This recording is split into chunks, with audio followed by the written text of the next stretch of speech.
Hey, Boom. Now say what you were going to say that I made you hold off of. I was just saying you talked about, doing this podcast is cheaper than therapy. And it Correct. made me realize yesterday I was thinking I haven't heard from my therapist in a couple of months now. Like she sort of gave up her office and now she only comes in every so often. So she would hit me up to let me know when she was going to be there. And I haven't even heard from her. And maybe I should be worried. Or maybe you won. You won therapy. Congratulations. Not a lot of people do that. I definitely think, we're talking over a decade though. I went for over a decade. That's because you endure. You But endure. You can take it. it's because I'm willing to face the hard stuff. That's why. Do you know how many people will start therapy and they don't like what they hear and they're like, fuck that person? I actually was like, okay, damn, that sucks about me. But okay. But yeah, I haven't heard from her in a while. But I would say I haven't needed her in the last year or two. Yeah. So Yeah. So either she feels that, hey, she's got it together, or this lady's out living her life, or she's like, I can't talk to that crazy bitch anymore. She's been wearing me down for a that's fucking probably decade. that. It's probably I the need, last I one. need a Yeah. break. I need Probably a the break. last one. So Yeah. you think She she feels like she retired? served her time. She just moved offices. She has another office. She Don't never break my stopped. heart. Oh, don't break my heart. She's like, I just can't tell her. She'll follow me here. No, I think she actually cared and liked me. Mike and I were in an axe throwing league a couple years back, and this is when Mhm. I would still see her like once a month, Mhm. like avidly though. And I was drinking. It's kind of embarrassing because I'm honest. She knows that I'll drink every once in a while. It's not a big deal, but to Yeah. have your therapist approach you when you're like 4 beers in, you're like, oh shit, it's getting real. And but no, she saw us from the side of the street and she came in just to say hi and to say hi to Mike. And I care about my therapist. Or she could have thought, they're letting that crazy bitch have an axe. I Would got to you see this. stop? I love you. Would You you know that. stop? I couldn't see you making it through freaking you maybe a My couple therapist visits. would tap out. No, you would freaking start telling them what's wrong with them, and they'd Of fucking course. kick you out and be like, Hey, "That's it." man, listen, if they're not smart enough to keep up, you know, don't let Yeah, me I in would your hate head. to be your therapist.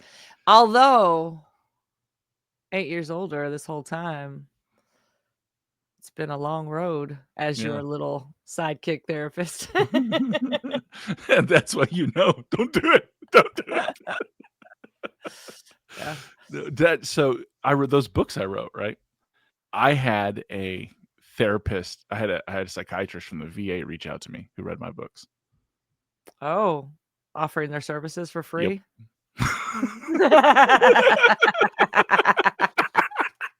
That's fucking She's funny.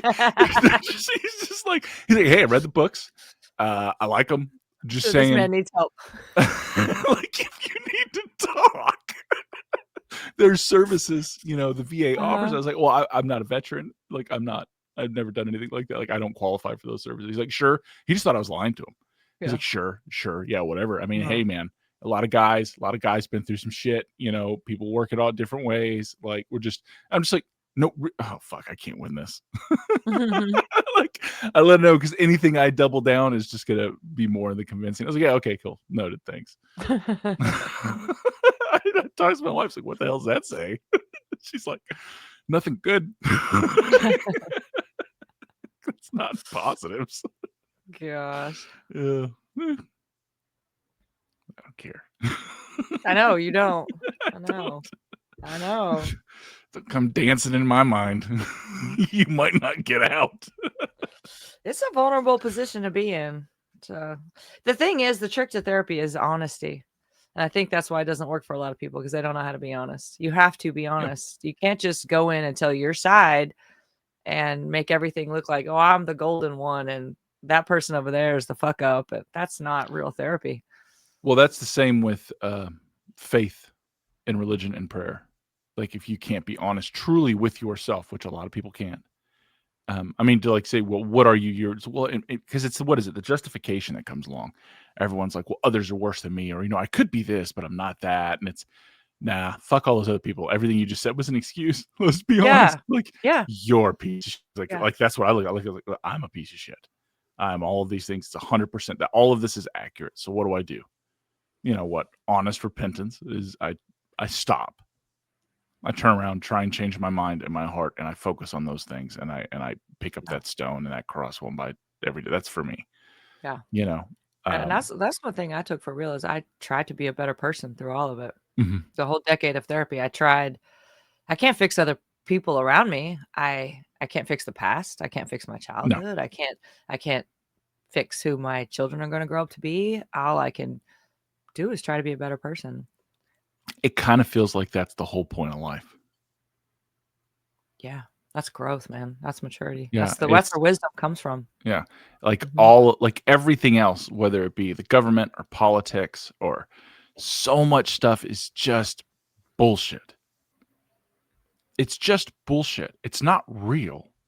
The only thing that's real, like my interactions and the relationships I keep, those are real. Whatever policy or dictate or Mm. whatever, They're whatever. few and far between, but they're real. Yeah, yeah. Well, and that's I keep them that way. Mhm. No, I I'm mean, same. aware. Like, Yeah, I can yeah, hold the number of my closest best friends in one hand, but, yeah. it's Oh yeah. Well, mm, it's one of those things you have to think to yourself if you were going to go start a compound, not a cult. Or let's be clear, not a cult, but a compound. Who would you invite to live with you 24/7? nobody. Yeah, the number's slim. I mean, for you. Yeah. Man, the numbers aren't slim if you include my family, my kids, Well, that should be kids and part of it. grandkids, But if you're but really honest, that's it, honestly. yeah. But I mean, anyone who's really honest, like there's even family members you wouldn't ask, right? Like I would there's consider you. I would offer honestly, I would definitely ask you because you know way more than I do about all that kind of stuff. just for the use. Dude, He's useful. He's you would be useful. needed. That big old brain never forgets Useful. anything. Yeah. But That's what it's you want, right? Useful people. you You don't want want useful somebody you have to people. take care of. You want somebody who's gonna contribute, Well, it's who's not gonna just that, but work. like people that you trust, people that you would, you know what I mean? I mean, Oh, there's a lot of factors definitely. that would go in. Yeah. So But I could trust you and still think you're a lazy piece of shit? yeah, yeah. But are they going to be a problem? And if they're lazy, they are going to be a problem. Mhm. Yeah. So that's a person you don't invite. Like Mhm. it's one of those things. Yeah. Uh, And that's a choice I would make for them, not even for me, because I know myself well enough that if I'm busting my ass and somebody's just sitting there being lazy as fuck, it's gonna explode. I'm not gonna oh be yeah. able to just sit there and watch everybody else do the work. That's not who I am. I can't keep my Oh mouth no. shut. It's I've best if we just don't even try to play this game. I've yelled at people over less. Yeah, seriously, Yeah, I've yelled at people over a lot I less. cannot Yeah. stand, like, people in the half-ass shit. That's one of the things I raised all my kids. It's like, if you're gonna do something, do not half-ass it. You do it your Whole best. ass You it. give it your all. Yes, the Yeah. whole ass, throw the whole Whole thing in ass. there. Yeah. Uh, No, it's that way. But yeah, it's personal accountability, right? To be honest. To be honest with yourself. It is a hard thing. It's the hardest thing, yeah, I think. therapy requires that. I mean, faith requires that. Like, it's Yeah. not just that. It's to be at a certain point in your life, you can duck it for a long time, but there will come a reckoning, and it either you spend the rest of your life fragmented, or you can just take a deep breath and be like, "All right, yeah, that's all true. That's all true. That's me. Okay, Yeah. keep moving." You know what I mean? Yeah, Like, and there's 2 sides of that coin, though. yeah, There's a lot of people that stick with faith and they aren't being true to themselves, and the moment they are, they're like, "Oh, maybe this isn't for me. Oh, maybe this isn't my path. Oh, maybe this is what I was told." There's yeah. being honest with yourself doesn't always just lead to believing. It also can lead Well, in a different that's not direction what too? faith. I mean, I'm not talking about faith in God. I mean, just faith as a whole concept in and of itself. You know, um, Yeah, I thought we were it's talking about therapy, and then you talked about faith, it so is I thought same that's what you same meant, same. Yeah. Yeah, to go in with a therapist and sit someone else, you have faith that this person is good, wants your best interest at heart, has your best interest at heart, and here's to help you. And in this, you have faith that in this moment of vulnerability, you will be better on the other side. Yeah, You I'm don't know. pessimistic. I definitely I didn't I know a lot of people that have to go to several therapists before you get it right. You Yeah. gotta go with your gut with that person. Yeah. Yeah, You have to that's my trust. point. Yeah. Yeah, it Yeah. takes but everyone is a stab of faith, right? Reaching out for help is an act of faith. When I Okay. called you from the hilltop and I was freaking out, like, that was an act of faith that you were gonna pick up and you were gonna be there. Okay. I Yeah. thought when you first started talking about faith, you were talking about religion and, like, the same with faith, like, that's what you meant, so It is, but it doesn't have to be in that context. So, like, one is conceptual, right? Like, faith is the evidence of, unseen things that I believe that it will be there. I have faith the sun is gonna rise tomorrow, even though I have no proof that it will. so you're saying you have to have faith that this therapist is giving you the right advice Correct, and or you have to have faith that somebody can help you. That's why you reach out. yeah, That's the first step. I guess I just honestly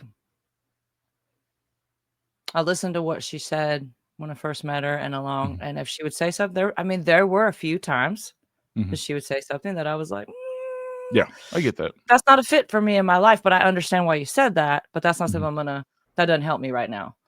Um, yeah, Yeah. No, I get definitely. it. Yeah, It's well, interest it's not I don't mean in, like, total acceptance or accountability of the person, like, that's where the religion aspect would come in and faith in a higher being would come in. I just meant faith is, like, the conceptual, like, faith is the beginning to self-acceptance and accountability. Does that make sense?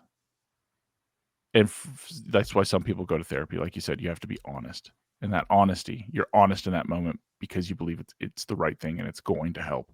And it's the only way to help. And then you can see the results on the other side. So it makes it easier the next time. Yeah, I guess I just self-accountability, I've never thought of faith as that's what I have to Mm, if I have faith in myself, to exactly. acknowledge what the issues are and to move forward, but I Yeah. don't think I've ever put my faith in somebody else in that aspect, I think that you mean. Yeah. I Maybe. think I just trusted them and Yeah. listened to their she knew information about people's psyche and the reason that they do things that they do, and how people respond from childhood trauma later on in life and how it comes out and how to recognize things so that I wasn't looking at everybody else in my life and throwing stones. I was understanding who they were and where Hmm. they came from and why maybe they were making some of the choices that they were making or why they were Yeah. coming at me or making me feel the way that I felt.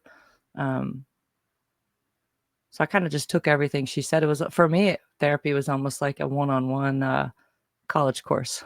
Kind of like a private Yeah. tutoring session of help me understand people and help me understand how to feel better, you know, and Yeah. just being grateful. That's how it all comes down to for me is just being grateful. I could sit and focus on the bad shit, or I could be happy that I have all the good shit going on. Exactly. Exactly. Yeah. And being honest with yourself is that key, you Mm. know? And always trying to be better. Yes. It's a daily Because endeavor. part of the reason that I've survived and got to where I am in life is because I have a little bit of an arrogance that I have to acknowledge in the sense that I know what I'm talking about, or I know what's Mhm. right, or just to keep moving forward. The confidence that you need to make decisions in life and to know that you're doing right by this or by that. Um, but therapy taught me to go, okay, I don't actually know everything, and I'm not Mhm. always right. Not Yeah. everybody likes me. Not everybody trusts me.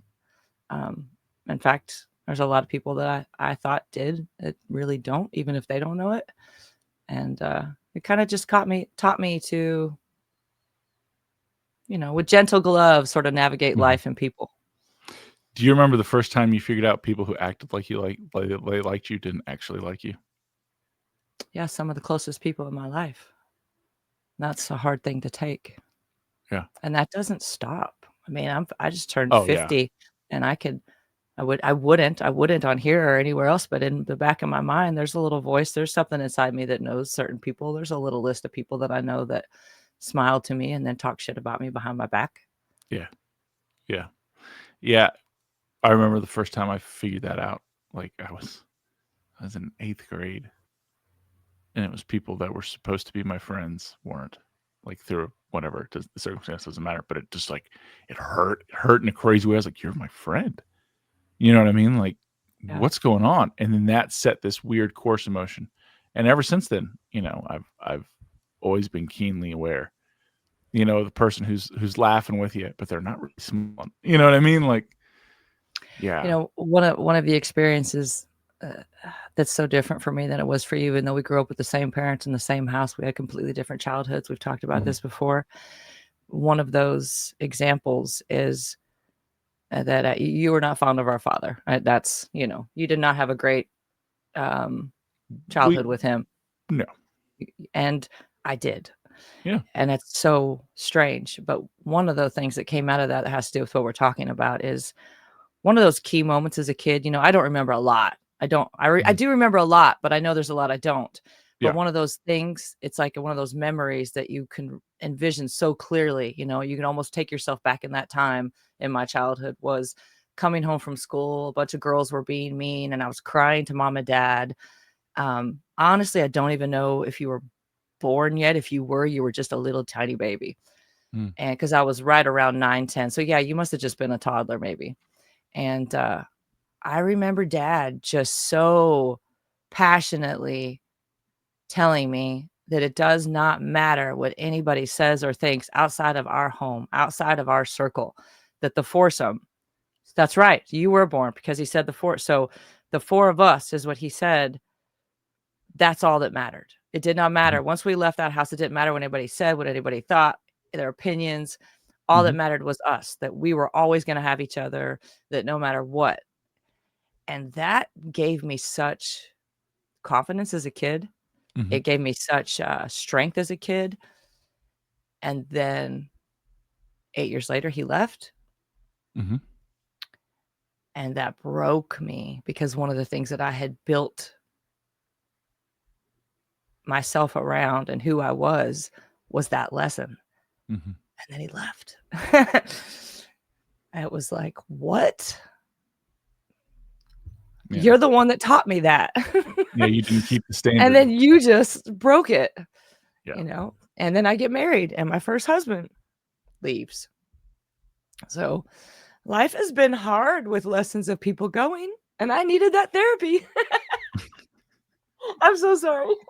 No, it's good. Uh, It's a good thing. hmm. It's a good thing.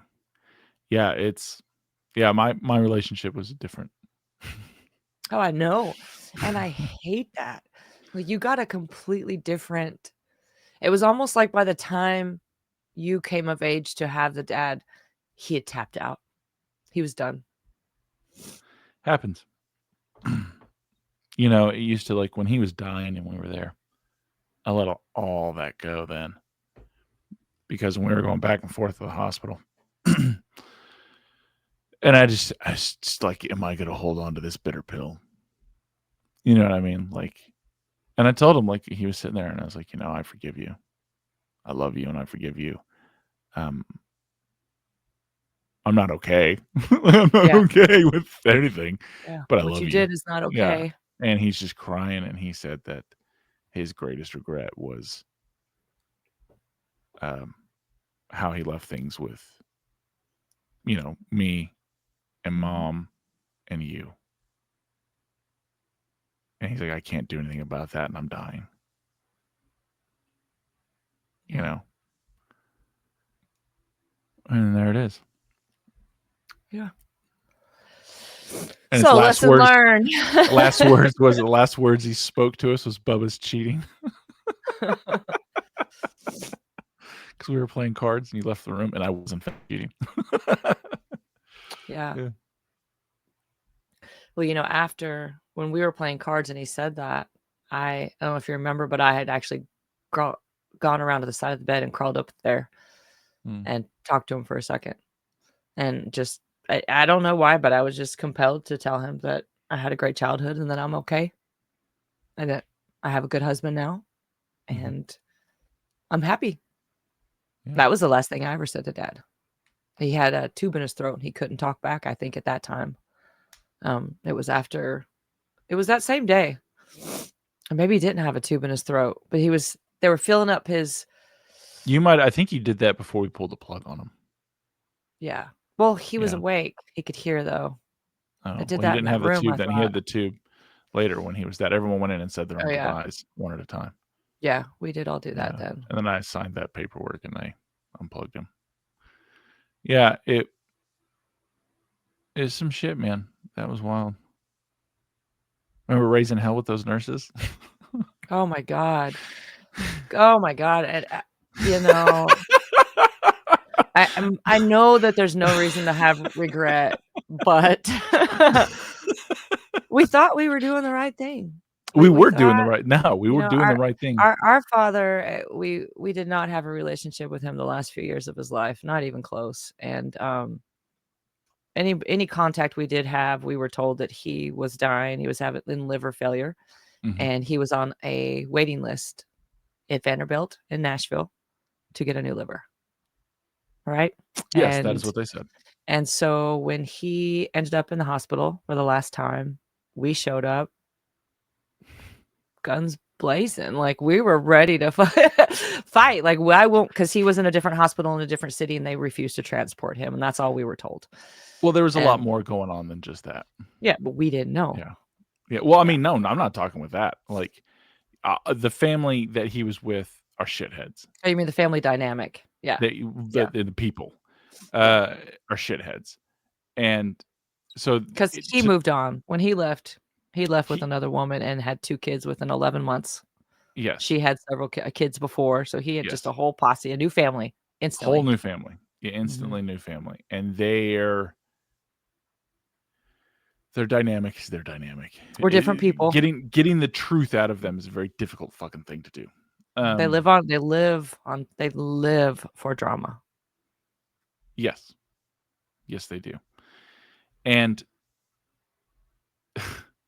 so, like, when we're there, the things that like, what they were saying, yeah, like, if he's on a transplant list, what the fuck is he doing here? Why are we blah, blah, blah, blah.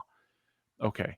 My problem was nobody was making sure he was taking his medication. The nursing staff wasn't coming around taking care of him. He sat in his own shit for a while. I had to clean him up. That's when my lid just blew off the fucking top. And the nurses were just being like, I mean, they were just being unbelievably lazy, and they were treating him like shit because, I mean, I get it. They look like poor hillbilly trash, right? Like that's Yeah. They exactly what it was. That's how they were being treated. they acted. Well, they are. Um, Yeah.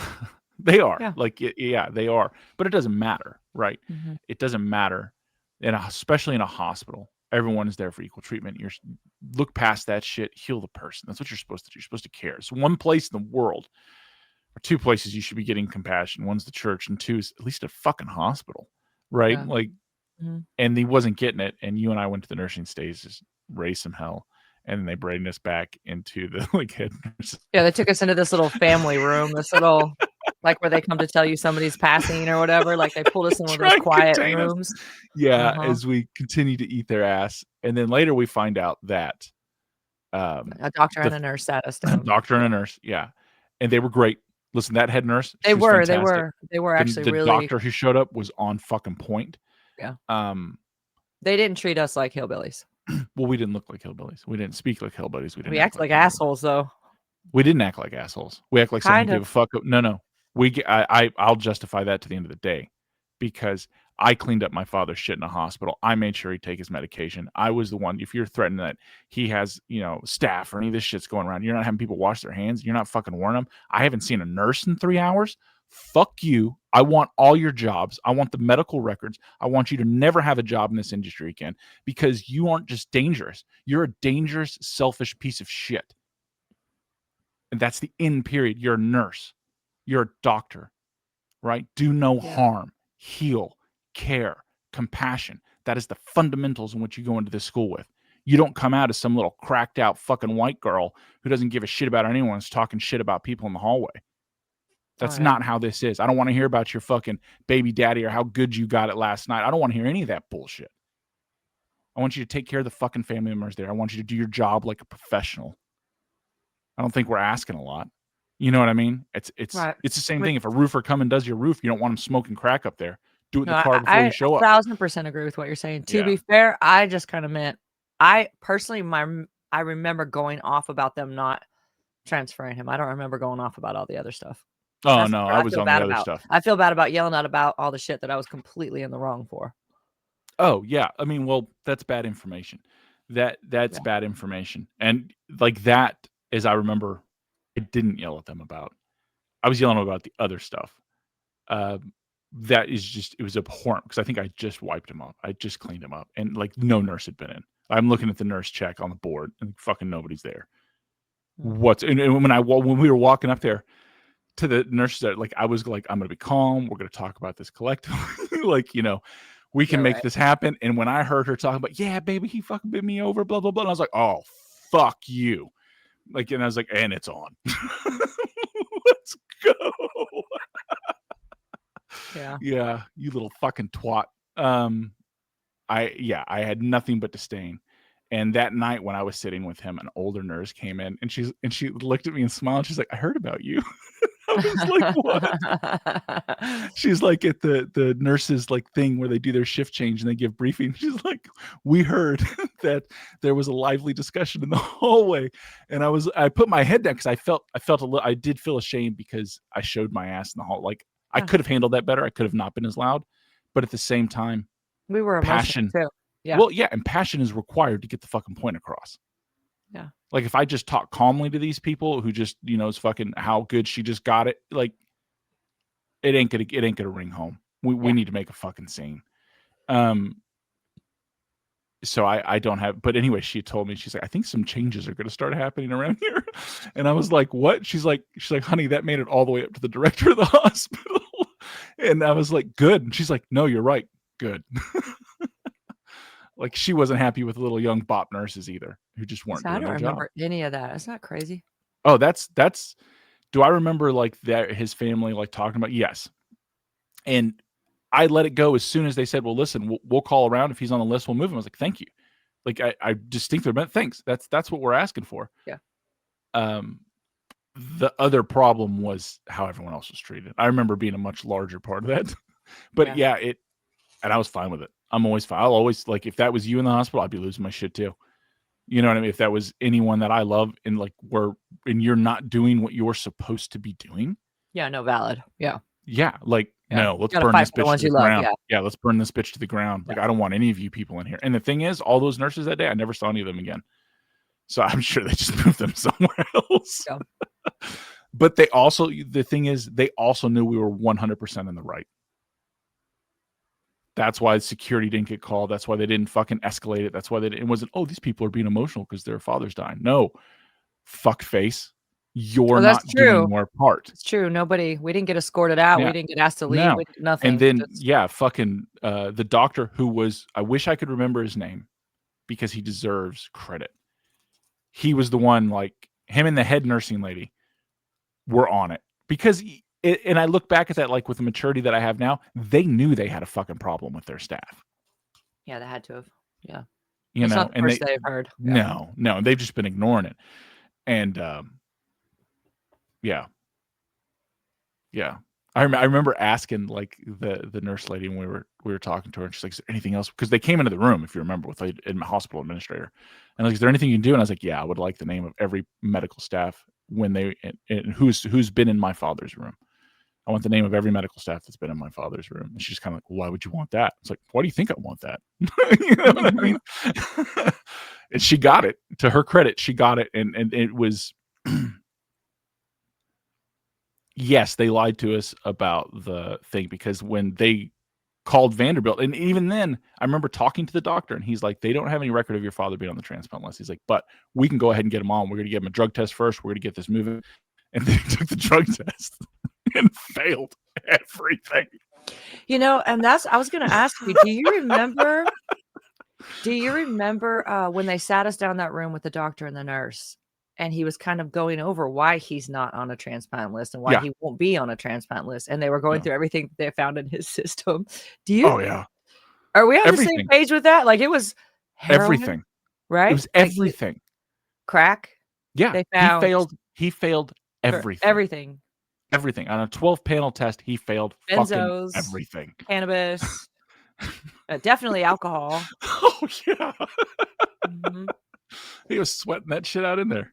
And then it was, like, maybe at the funeral? I don't remember. It was I feel like in my mind, it was somewhere in that time era that we've started to hear stories from our stepmom, his wife, or whatever, about how he would just take a bottle of vodka, get completely naked, and go ride the fucking lawnmower around the fields and shit. Yeah, or he'd hit the fucking pipe and go do it. Yeah.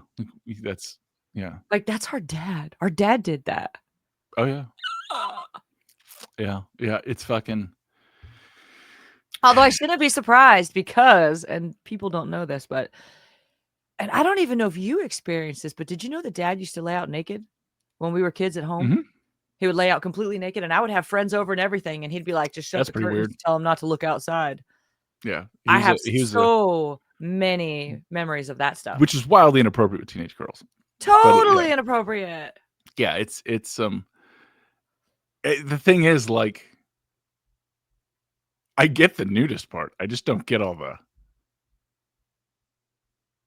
drugs and the nudity around children I don't get. But, It yeah. was just like a comfort, like, he just was so I don't know, I think dad would have lived in a nudist colony if he could have. Oh, no, I would too. Yeah. Are you like that too? Oh, yeah. Oh, you fucking weirdos. I like the sunshine, man. I like the I like the sunshine. sunshine too, but, So, before I had I don't like kids nips and bush blare, and I like to keep it all like I can't obviously I don't do anything like that because I have kids and I have children running around and that's just it's a no-go. But, like, if you threw me on a European beach, you know what I mean, where, there are no children and we're like, "Fuck, I'm down." Like, I am who I am and I'm comfortable in my skin. Like, that's what it is. People get weird about shit. Don't be getting weird, man. Like, it's nothing to get weird about. Um, at the old house we had, the one we flipped, that back deck was surrounded by all those woods and private. That's where I'd go. I'd go out there and it's like when I was feeling sick or whatever, go lay out in the sun. Candace come home like, "What are you doing?" And I'm just like, "I'm just chilling, baby." So There either could have been you can there join could have or been you can roll on. that is a terrifying thought because there could have very easily been children from the neighborhood roaming around the woods, coming around the backside of Not your on freaking mine. house. Not there. No. The only problem I had was maybe what was the guy's name? Jerry. Old Jerry down the hills walking up that You were mountain. like, "Look, Jerry, look." And honestly, Jerry, you had to hike to get here, so fuck you. you know. I should have already known that because that's what you had a thing with skinny dipping pools, if I recall. I did. And I'm slightly worried my boys inherited that from me as well because I'm constantly on to put clothes on. Yeah, Especially yeah. Sam Sam just wanders around in the yard butt ass naked. It's like, boy, you gotta put clothes on. Oh, that's so funny. Yeah. Yeah, no, I didn't have any of those type of things. But yeah, like the stories that came out about him afterwards were just like, oh my God. No, I do remember that. I remember the doctor, I remember in the little head nurse's office, and he's like, well, there's things we can do to get him on the thing. He was very accommodating. And like looking back on it as I'm able to replay, and I did even then shortly after, like both of them know they have a problem with these nurses that they have running around here. And they don't want this problem to escalate because they're going to get fucked and they know it. So, okay. He was super Part of this accommodating. is also crazy to me, Bubba, because I don't remember You were fixated on one thing and I was fixated on the other. That's normal. That's well, memory. what was I fixated on? The transfer? Get it? Yes. You I mean, wanted I him to get also it. did have 5 kids at home, Yes. You had full-time other shit job. going on. Yeah, Yeah. but Yeah, that was some shit. And so I remember him coming in and he was like, not coming in, but so when we were in the nurse's office, he's like, we'll check it. If he's on it, he should be a tag in his paperwork. If it's not there, we'll call and find it. And then they come to us and like, okay, so we didn't find it. He's not on any list. Like, and he was very accommodating because I remember our dad's other family was in there. He's like, I'm sure there's just a miscommunication. He's like, but if we want to get him on that list, we can do that. There's some things we need to do. And you and I, obviously, no one else was talking because they just kind of left that to us. And we're like, yeah, okay, let's do whatever we need to do. And then that next one was in the family room. And the doctor's like, so we can't put him on the list. He's like, so we did the drug panel. And he starts going through everything. And I remember stopping. I'm like, so you're saying he failed everything? And he's like, he failed everything. And we're just like, okay, I appreciate you helping. I appreciate you trying. And so right now we're at the comfort level until he dies. And the guy's like, absolutely. Yeah. He's like, and we will make him comfortable. I remember the tone changed after we got that news. It was like, okay, we're not here to save our father. We're here to say goodbye to our father. Yeah. Yeah. We're going to say goodbye and we're going to mourn you because you're gone. There's nothing that can be done now. As you slowly turn yellow and you're organ down one by one. Dude, you know what other random thing I totally remember from that time is them decorating. How old were you? How old were you when Dad passed? Mid-20s? Yeah, something like that. Okay, yeah. So our stepbrother was. You guys are like the same age, right? Within a year or something? No, he's a couple years younger. Because I was thinking he was mid-20s. And I was a senior and he was a freshman. Because one of the things I remember, well, I mean, God, you could have been later 20s. Let's see. I don't know. You know what? I know how to. Dad died what? 2007. He died 2007, 2008. So he died a year after I got married. And when did you get married? Almost a year. And how old were you when you got married? 23. Okay. I guess what I'm getting at is I thought you 24 when Dad died. I thought you and by the way, that date's coming up this month. With Dad? Yeah. November 3rd? Yeah. Oh, sorry, it's October. So it's Yeah, we're coming up on it. Yeah, and then Gary, November 7th. And then Gary. What's our stepdad? Who one sad story at a time. I can't take two sad stories in a day. I know. But okay, the reason I even asked, I'm trying to get the dates clear, is because one of the things that's really profound that I remember about Dad passing is before he passed, when we were all still coming to visit him, it was Halloween time. Of course, it was at the end of the month. And we all showed up at the same time as our stepbrother and his girlfriend. He showed up with little, remember? And we were like, what the fuck? She's 14. What the fuck? She's 14. Yeah, so he would have been 20. See, I thought he was like 20. I thought he was 20s. I thought he was like 20. I mean, he's still 6 or 7 years older than her. I don't think she was 14 then. I think she was 13. She was young. Yeah. He was young. So our stepbrother went on to marry this girl, got her pregnant and married her. They had like 4 kids, I think. 4 kids. And they're now separated, divorced. Man, we just turned into the fucking Jerry Springer show. We're not the only ones, okay? Every family has this kind of shit. They just don't talk about it. Yeah. Well, God, I hope not. But you know what? The more we learn. The more we learn. You know, I don't know. We do have a pedophile uncle. Oh, we do in our family for sure. Yeah, that lives in Wisconsin. He's a registered sex offender. I don't know where he lives. No, he lives in Wisconsin. He's a registered sex offender. And he lives out LaFondu. I don't know. Can't think of the thing. But yeah. Because when I went up there training officers, I may or may not have like searched him up. And the guys were like, oh, yeah, fucking pedo. Like, oh, you're shitting me. And they're like, nope. Which one are you talking about? I shouldn't say his name on here. I'll tell you after. You said first name. You say last name. P. Oh, yeah. Okay. Yeah. Yeah. His son, our cousin, reached out to me many times way back in the day. Like, he kept reaching out to me on stuff, and I just kept. I remember that. Yeah, he reached out too. Like, sorry, I know we have blood in us, but we're completely different people. Well, we have a little bit of blood because all those boys. So our dad's dad. So our dad had a multitude of siblings. Mm-hmm. They all had different parents. They all different fathers. Yeah. None of them look alike. None of them are the same. Like, so as far as we know, Dad only had one brother that was like full, right? No. I thought only Uncle Steve was. They're nothing alike. There's no way. I've met the man. See, that didn't make any sense to me either because they don't look alike. No way. Grandma was just a straight up whore. Oh, hard whore. She was a bar whore. Like a bar whore, right? Yeah. And then you got our Uncle Mark, who's dead, who gave one of the fucking hardest lines. I've heard this from 2 different people, so I know it's true. Hardest fucking line ever. So Uncle Mark was like 6'4", 6'5", whatever, big, square jawed, muscular but also fucking crazy. Scary. Like Yeah. like Yeah. batshit Crazy crazy. eyes. Yeah. Yeah, like a crazy motherfucker. And man, I never met. But anyway, Do you know, you say you never met him, and I remember him and his wife and our cousins coming to visit us in the house in California, and him and dad got into a huge fight, and it was terrifying, and yeah. dad kicked him out, and I remember being scared because he's so much bigger than dad, and it was one of the only times that I can remember where I was like, "Ooh, our dad is tough." Like, So because dad did not bow down. He was the older brother, and you could tell. you know what Mark did that night, right? Uh-uh. He That's not attacked the night he went home and Yep. that's the He same attacked night? his wife and kids with a knife, and then he had a Stabbed standoff with him. law enforcement and stabbed himself in the I heart. didn't know it was the same night that they That were was at our that house night. before that. Yeah. Oh, wow. Yeah. That's Because terrifying. him and dad because I talked to Steve and I've talked to somebody and like him and dad and Mark were super close. Super close. Like they were thick as fucking thieves for whatever reason. Probably because Mark's crazy and dad was always pretty fucking calm. Dad was very chill dude. You know what I mean?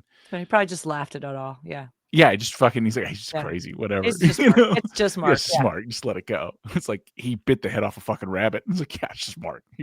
That's how he Mhm. plays the rabbits. Whatever. But anyway, so Mark had a VW bug when they were kids. Or kids when they were teenagers, and he used to run it up and down in Phoenix all the time, right? And the cops would come and pick him up for it. And like back in the day when it was community police and like, you can't do that. We're going to take you in to teach you a lesson, but let you go kind of shit. Yeah. And two of the cops showed up and they're like, and Mark would get in these ways is what our mom had said and what Steve had said. And you know, the story was relayed to me the same way. So it's fucking got to be on point here. I think it is that scarred in because it's such an amazing thing. And again, he's a fucking monster, right? He's a monster of a human being. And he's crazy. And these people, everybody knows it. Everybody fucking knows it. Mhm. And before I finish this story, I'm going to relate. So there's these boys, and I have to get the name from mom that used to live across. So they had 7 of them. And these boys, dad and all them used to play with, they had 9 of them. Mhm. And anyway, a couple of those boys beat the shit out of dad one day, even though they were friends, boys being boys, whatever. Yeah. They got in a fist fight that day. Mark heard about it. And our grandfather, who was a very large man, was really the only person that could rein Mark in, just size-wise, right? Yeah. Yeah. And couldn't get a hold of Mark. Mark got out, ran over there, beat the shit out of those boys. Their dad came out. He beat the shit out of the dad. The other boys came out. He beat the shit out of the other boys. He beat the fuck out of the whole family. Yeah. And that was Mark. So I say that fun anecdote to say this, that the cops had showed up, and whenever I guess Mark's out there just spending time on his car, like everyone knew he needs space. Yeah. Like, leave him Yeah. the fuck alone. Uh-huh. And the cops are out there, and fucking Mark's just bloodshot, whatever. Just I can just see him fucking having a standoff with them. And the family comes out, like mom's there, dad's there, grandpa comes out, and they like appeal to him. He's like, Bill, you got to help us here. And Bill looks over and said, Which is our grandpa. Which is our grandpa, who adopted all these boys. They're not his. He adopted all of them because he was a great man. Because he fell in love with a bar whore. Because he fell in love with a bar whore and took all of her fucking 7 And adopted all of her children. Yep. Every single one of them. Gave him their name. Gave him his name. But so I guess the story is Mark turns around, and when he looks at it, he had that fucking bloodshot, like, he ain't here no more. And so Bill took a nice big deep breath, who was 6'8", and just goes, boys, you're on your own. Turned around. And Mark turned around smiling, and all the kids are still outside, right? Everybody in the neighborhood's watching at this point. And because I got the cop cars there. And so Mark turns around, looks at him, laughs, and says, who's putting me in the car? And so the fucking cops went over, had a powwow, got in the car, and left. Yep. Came back the next day. Mark got in the fucking car, no problem. Took the ticket, took the slap on the wrist. Bill went down, bailed him out, no problem. But in that moment, who's dying today? Yeah, yeah. Who's fucking, who puts hands on me first? And they had interactions with this man. Yep. So they thought, it's like, hey, if we come back tomorrow, this isn't going to be a problem. I remember growing up hearing the rumors about Mark, the stories. That's the coldest fucking line to say to cops ever. Get in the car. Who's put me in the car? Yeah. That's awesome. Yeah. That's awesome. Yeah. But he earned that, though. He definitely Fuck yeah, he did. that. Yeah, and then he stabbed himself in the heart in a fucking standoff with cops. Yeah. After he fucking went after his family. Those cousins who we don't know, because I understand they changed their names and fuck, which I get. Like, And that was, I didn't know that was the same night that he stabbed him. I just remember that was like a nightmare for me, because it was oh a yeah, happy, like when I remember when they showed up and Dad and they're hugging each other. And I think they were drinking. Dad wasn't sure. a big drinker, but I No. remember him drinking beers um, and then all of a sudden everything wasn't okay. In my little kid world, we were probably just playing and all of a sudden the grown-ups were yelling, Yeah, and it speaks volumes that Dad was able to recognize what's going on. You know what I mean? Like, oh shit. But Yeah, and when got him Mom, out of our house. I mean, I yeah, remember that was he it. had Dad to. was kicking him the fuck out of our house. Yeah, I remember Mom tells the story. You can still see the fear in her. She's like, she put us in a back room or closet, and he's like, no matter what happens, don't come out of here. Whatever you hear, don't come out of here. And like So I was in a that. closet with Mom? Mhm. See, I don't remember that part. Yeah. I don't remember being put in a That's closet how, and because and you can just see the fear like when she tells it. And she's just like she knew Mark too. Like she'd known Mark Mhm. Oh, yeah, forever. she grew up, yeah. And she's fully aware of how fucking dangerous this guy is. Yeah. And you know, uh, you gotta give credit to Dad to that because he fucking knew it too. Yeah. Right? Like he knew like this guy's a fucking killer. I give I a lot one of way to do it. credit to Mom and Dad because we didn't grow up around any of these people. Like this No, uncle no, that we're none of these talking people. about, he had to Yeah. travel from another state to come visit us as he came Yes. through. Like this Yeah. wasn't we didn't grow up with any of the pedophile uncles. We didn't grow up with The any fucking killers and angry, yeah, no schizophrenics domestic and the violence. We fucking didn't. Mom and Dad, oh you know, I was born and 9 months later we moved to another state, to a new city, and they started there. And then 8 years later had you. And I am grateful for that they yeah. didn't subject Yeah, us to all of that. it's like for both sides of the family, like we didn't. I remember when we 'Cause went it was out crazy for. on both sides. Yeah, both our Oh mom no, and they our were nuts dad. on both sides. Alcoholism, ooh, I remember we went out for Grandpa's like birthday celebration thing. he was such a We went to dick. Arizona. Remember that? Yeah, he was such a Yeah. dick.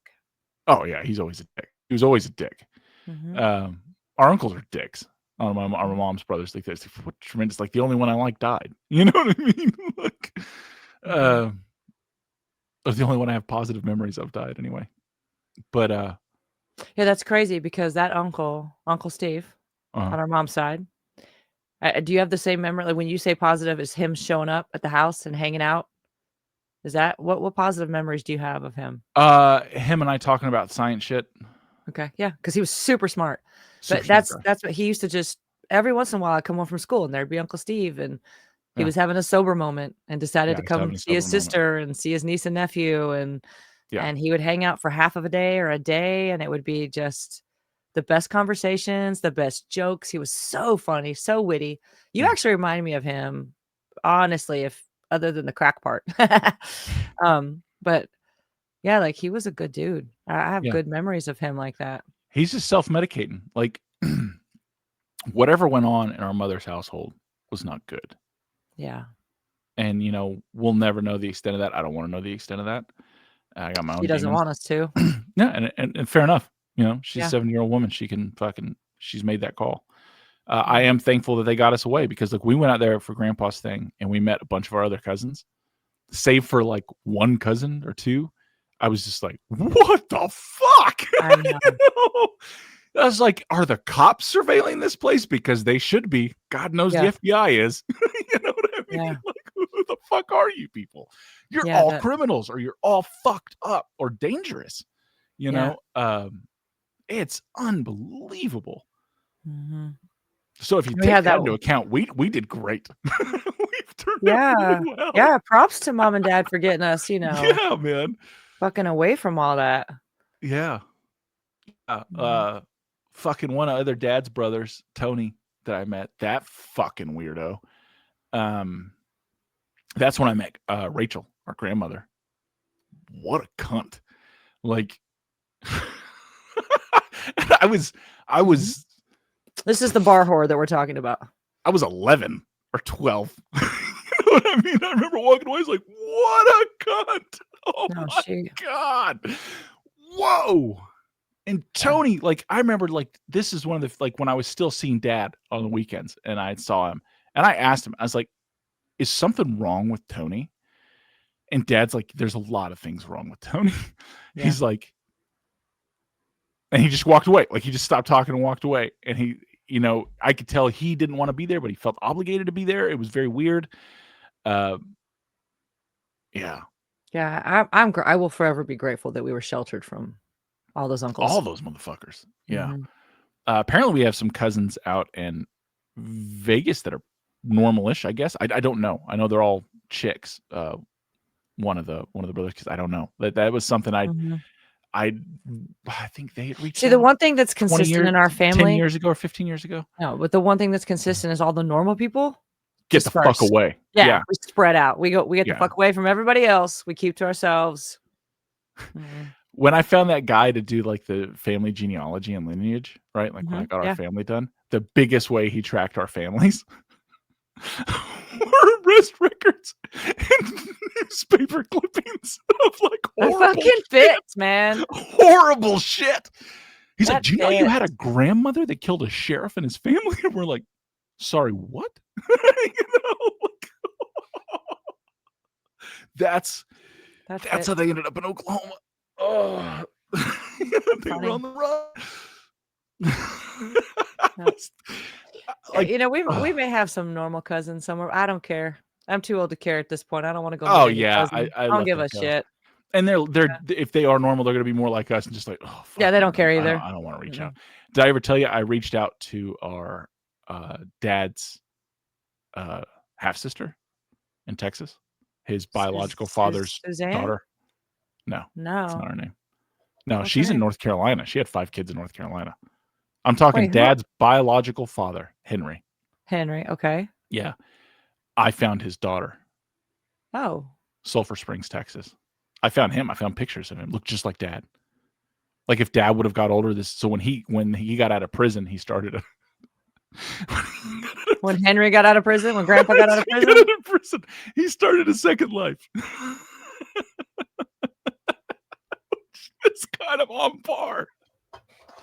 To be fair, back in those days, a lot of men went away to war, went away to prison, whatever, and started a second life. Came back Yeah, they out with just came clean out. slate. Yeah, They just yeah. came out and pretended like that other Nothing family happened. never existed. Yeah. Yeah, and, like, I had found her because, I'm that person, and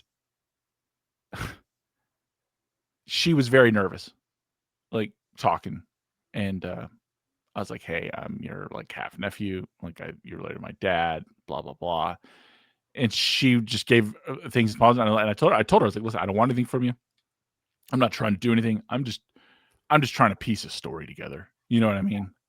Because the adoption records and the way our father's adoption worked, and I could never figure out why they were so sealed until the background, and you find out, like, our great-great-grandfather and our great-grandfather and our grandfather all, like, they were on the Dawes rolls, which is the Native American inventory rolls for a nation in Oklahoma, and that when this adoption took place, it got covered under that.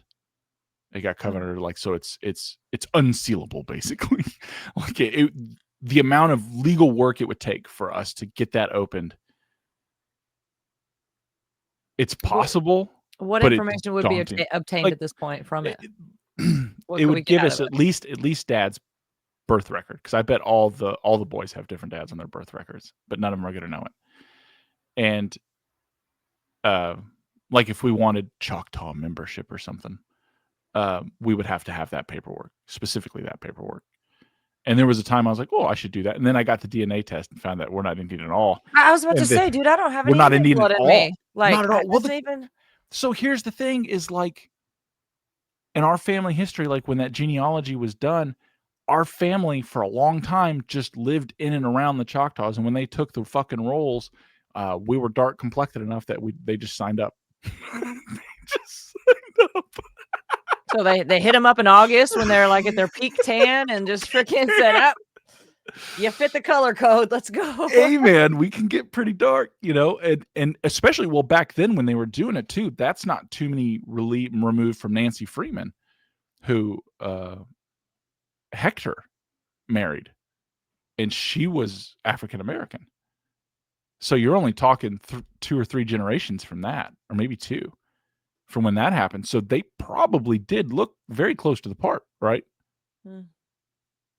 Yeah, like that's one of the things so yeah, they just signed up. Yeah. So we were this household that we were raised in, we were told our whole lives that we had a lot of Indian in us, a lot of Indian background in us.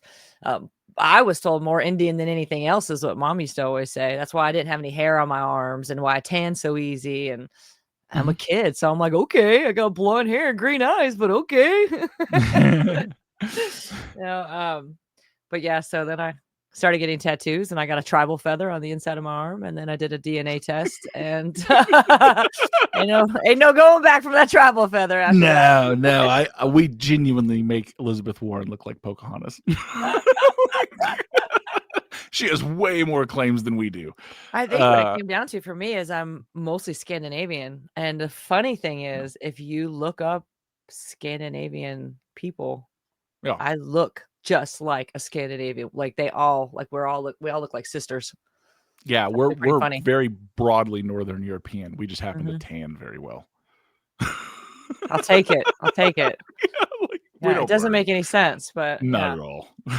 Mhm.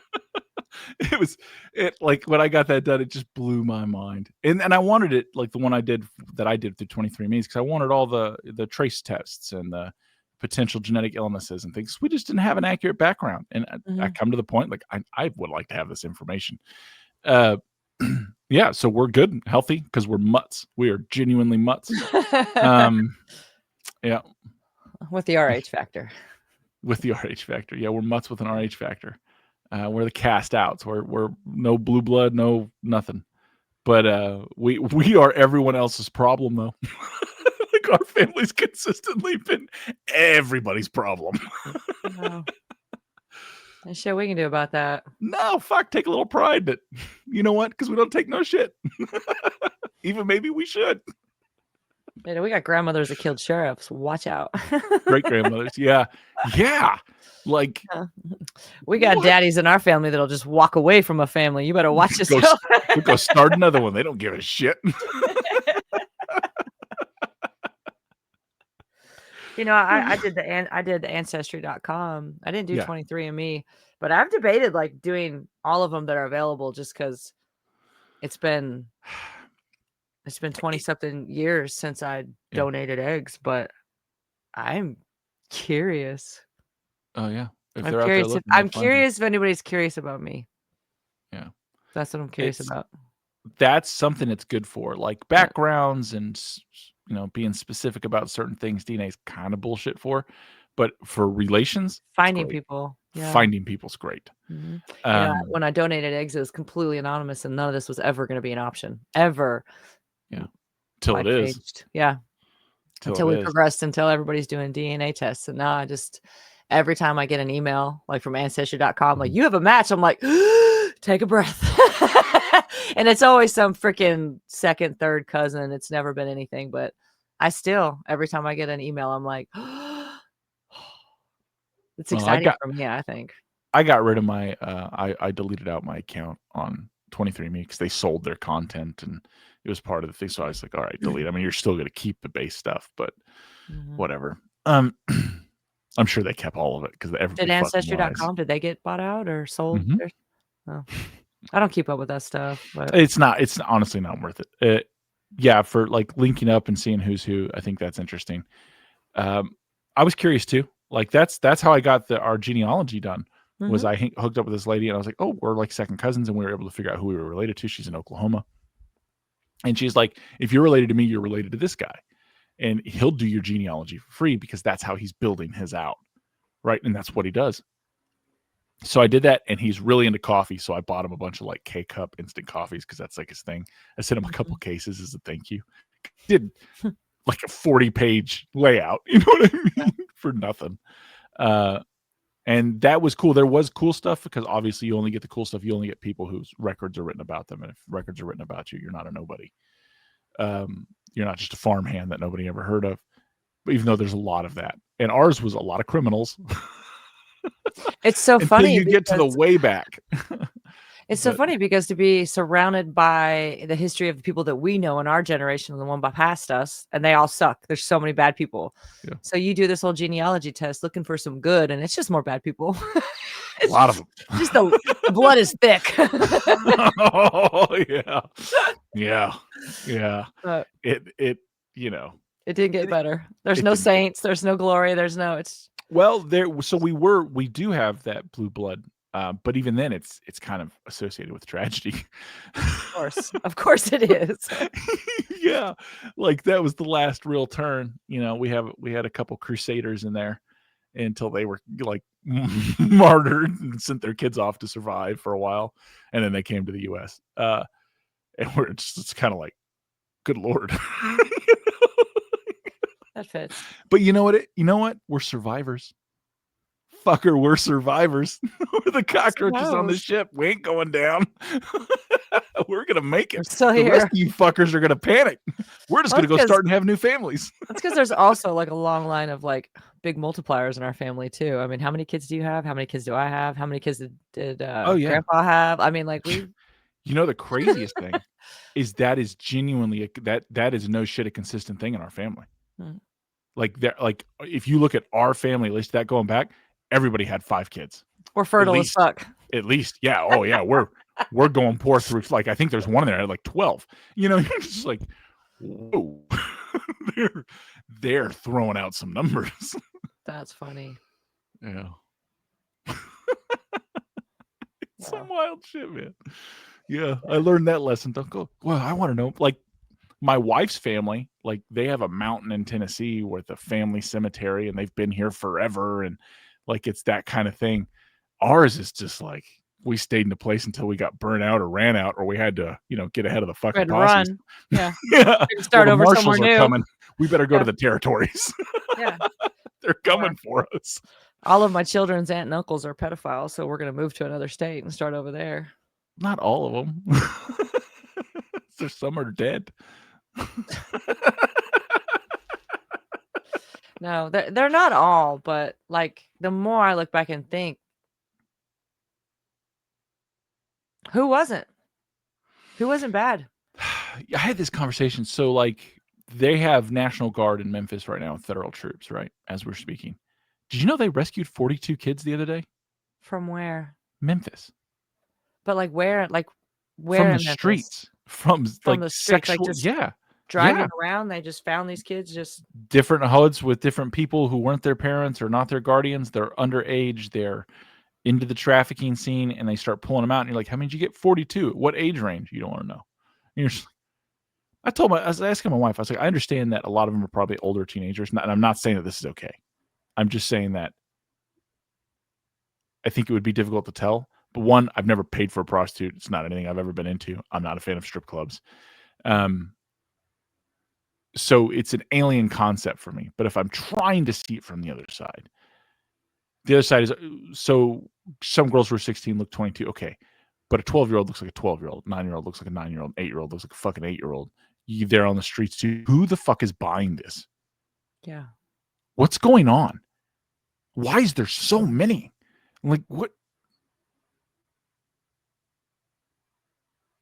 It's everything's a lie covering up just rot, and evil. Yeah.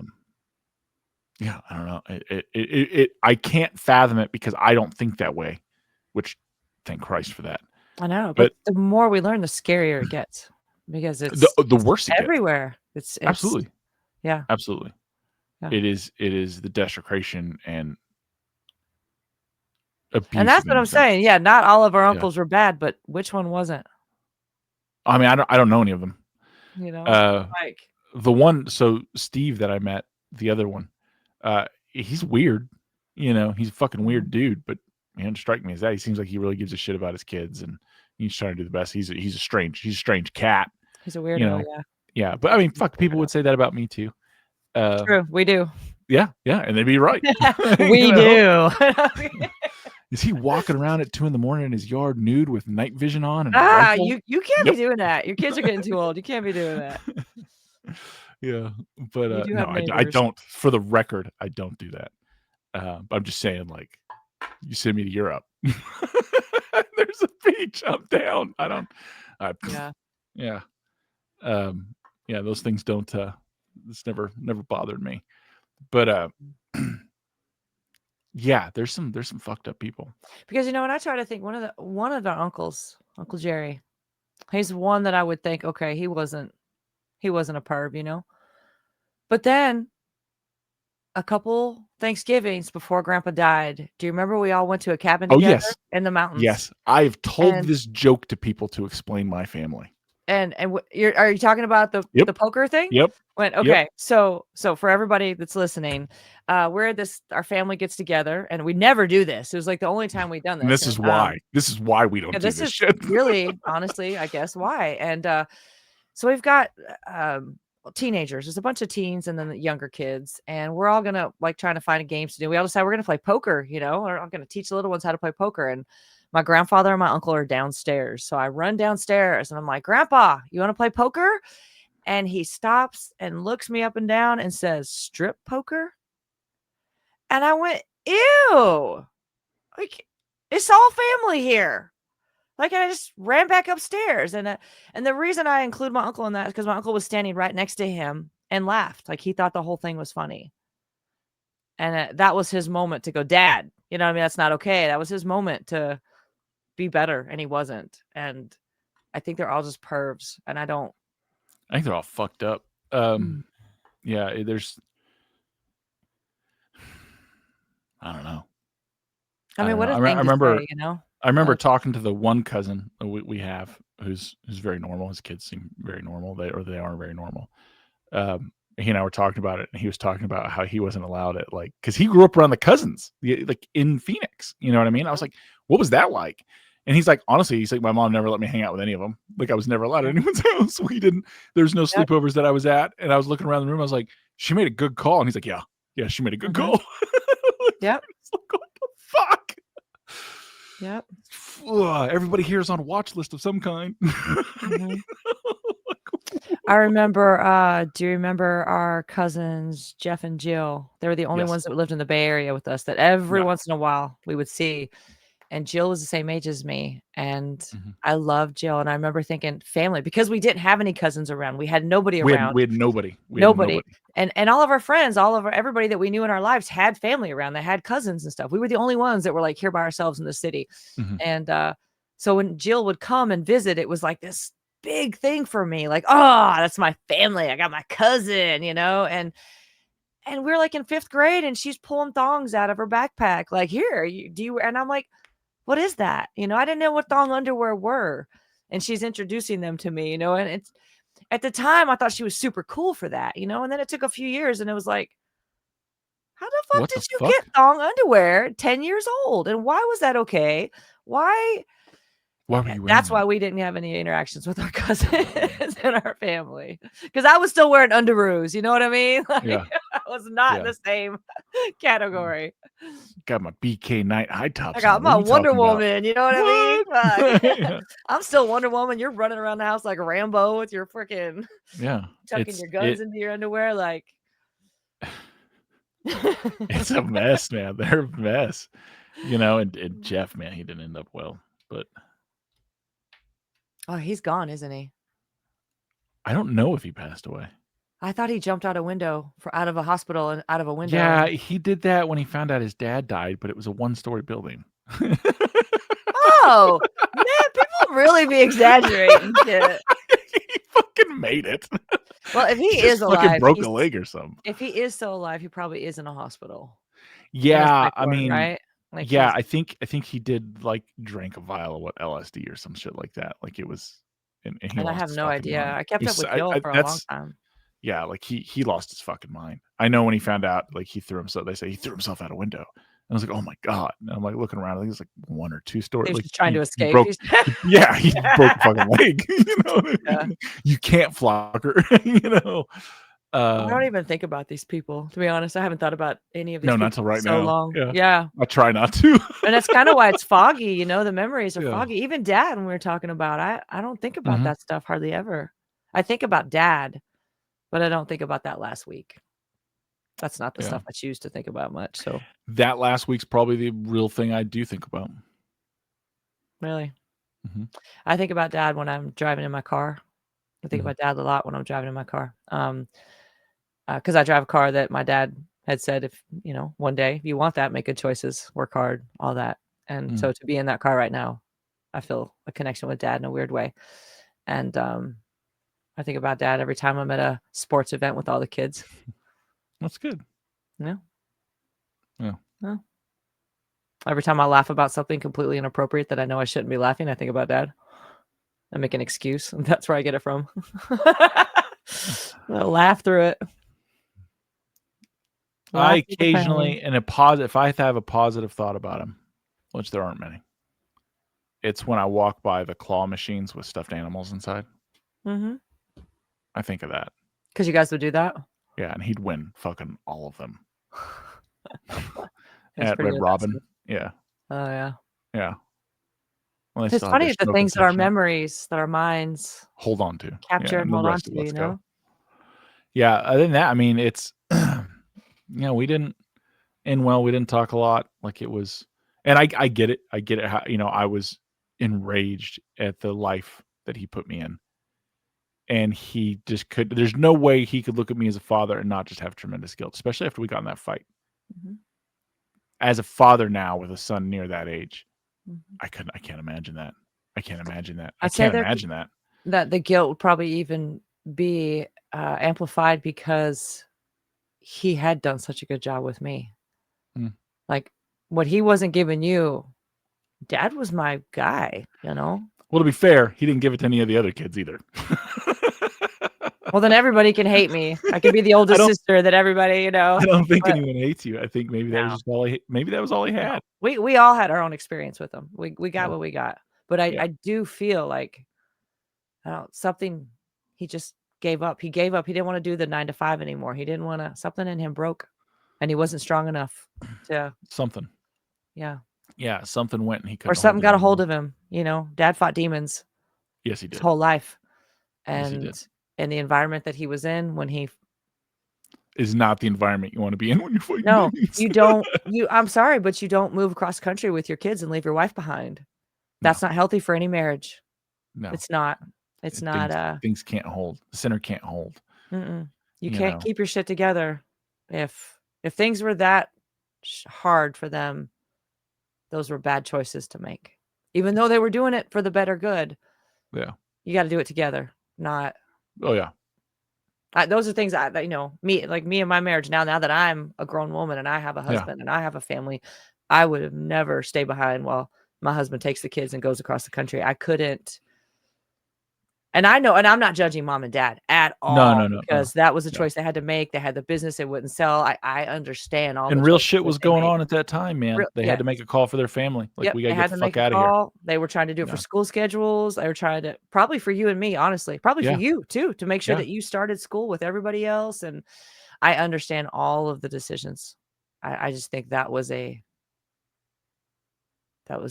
if there are choices that we make that have repercussions, that choice led down a different path in their marriage. They were younger than us when they made that choice now. Yeah. I think about things like that, like, Yeah. we have that perspective. So what I take away Mhm. is and I'm with you, I'm not on judgment because I wasn't in their shoes. I think they did the best Yeah. they could with what they had, but for me, Yeah. it's a lesson. Like, what you're saying now, you don't do it without your wife, that's right. And Yeah. that's a lesson that we get to take away from their failings. 1,000%, Yeah. yeah. That's what I mean, I'm not judging them, I Yeah. understand why they made it, but it's something that I carried from that, like, ooh, I saw firsthand how that went. Yeah. My husband and I will not be leaving we will not be separating across the country for 4 months, 5 months, 6 months, however we won't do that. Yeah. Some people do it for years, I don't get it. But, Mhm. yeah, that's a solid lesson to take away. Keep Yeah. the family unit together. You're easier for the demons to pick off when you're by yourself. Mhm. Hell of a lot harder if you're together. I know. So I've, like, lost my shit, like, 3 times in this episode, and I'm thinking maybe I do need to reach out to that therapist. No, I think no. You all No, of I'm those were aware. yeah. All of those were it's not losing your shit, they're emotional things. Yeah, If you didn't have emotion talking about it, that's strange. That was me for 20 years, you know? So, that's that's one of the true. things I deal with now is like I was telling my wife last night, it's like partially I still feel like I get a little overstimulated, but partially it's I'm reconnecting with emotions that I had cauterized because that's going to get me killed. I can't do this and function. I have to cut this loose to keep moving forward. And now at this point in my life, all those things have somehow been miraculously, and thank Christ for that. I mean that literally, have been reconnected, and I feel things like that. And it's just, sometimes you got to take a breath and it's like, whoa, I'm not used to this. You know what I mean? I'm not used to this. Yeah. I'm used to feeling these things. In a sense, you've been in survival mode, and you've had to shut down the parts of it that you had to shut down so Yeah. that you keep That's moving how you forward and survive. handle business. Yeah, you had a lot of kids back to back. You've moved. You've had career I changes. had a lot of life. I had a A lot of lot life. of life. Yeah. And then you get to a point where it's comfort, and now you have the time, and those things are trying to hook back up, and you're like, you can't hook back up. Well, It's things gonna catch fucking, up. Yep. you're gonna shatter me. You're gonna shatter. I was talking to someone about it the other day, and I think I've given this analogy before. It's like, for me, it was like, I'm in a car and I'm going down the road, and you leave that shit in your rearview mirror and you keep going. And at some point, I noticed the shit's not getting any smaller, and then it dawns on me, it's just sitting in the back seat waiting. Oh, yeah, it doesn't go anywhere. It didn't Yeah. go anywhere. It got in the car with you. Oh, that's a great way to put it. It really is. It is Yeah. that I learned that too when I had to first the reason I had to first start going to therapy is I started having panic attacks.